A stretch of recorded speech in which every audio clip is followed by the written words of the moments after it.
Hi guys, just wanted to talk to you about your homework assignment, which is 6-2, more practice with unit rates.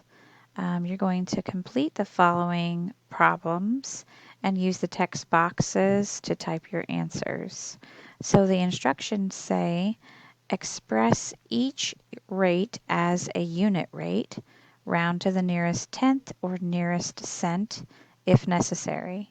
And so the first thing that we're looking for is for you to look at this amount like $4.60 for 5 cans of soup.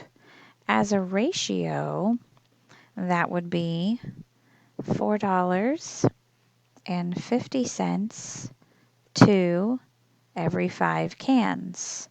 It could be expressed in such a way.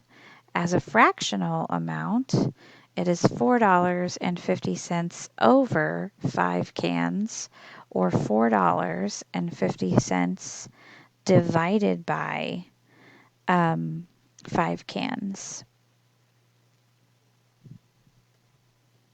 And so when I plug that in, I end up with $4. And 50 cents divided by 5 cans. I get that as 9 cents per can.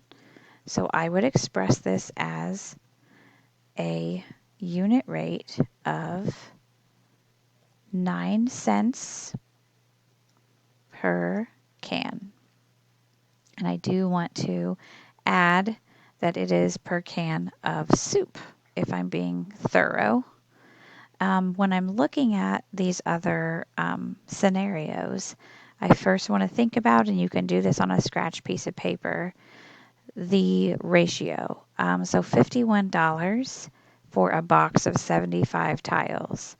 That's 51 to 75 tiles.